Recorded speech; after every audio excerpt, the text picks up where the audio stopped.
दोस्तों, हम सभी जानते हैं कि व्यक्ति का मन बहुत चंचल होता है। यही कारण है कि मन अशांत रहता है और कई सवालों का जन्म भी अशांत मन के कारण ही होता है।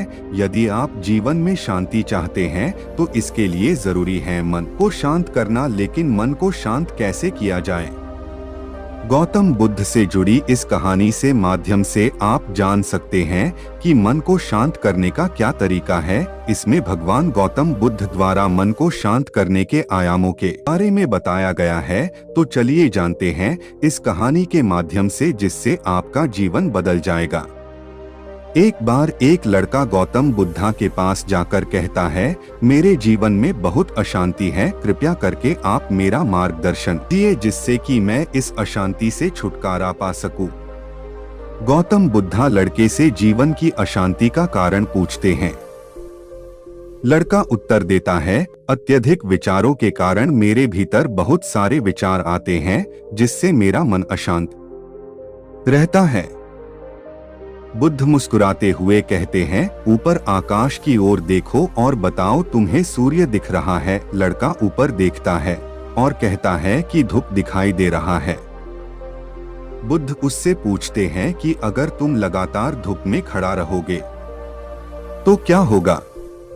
वह कहता है कि मुझे अत्यधिक गर्मी लगेगी और शरीर में बेचैनी होगी। बुद्ध लड़के से कहते हैं कि अगर धूप में खड़े रहने से तुम्हें गर्मी लगती है तो इसमें दोष किसका है, सूर्य के ताप का या तुम्हारा?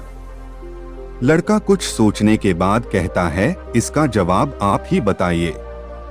बुद्ध कहते हैं, सूर्य का काम है ताप देना और ताप का काम है गर्मी लगना। ऐसे में तो दोष तुम्हारा ही है। तुम धूप में जाकर खड़े हुए जिससे कि तुम्हें गर्मी लगी। तुम्हें अगर शीतलता चाहिए तो तुम्हें छांव में रहना होगा। ठीक इसी तरह चंचल मन का भी स्वभाव होता है, विचारों और भावनाओं को जागृत करना।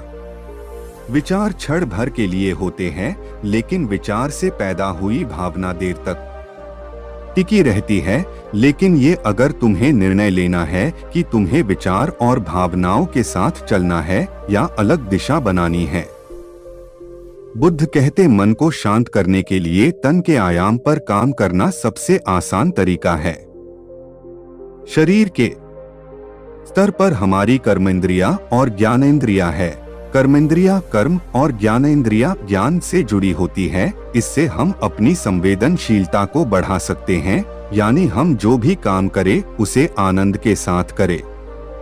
मन के आयाम से हटकर तन के आयाम पर जाने से ही तुम्हारा चित्त शांत होगा।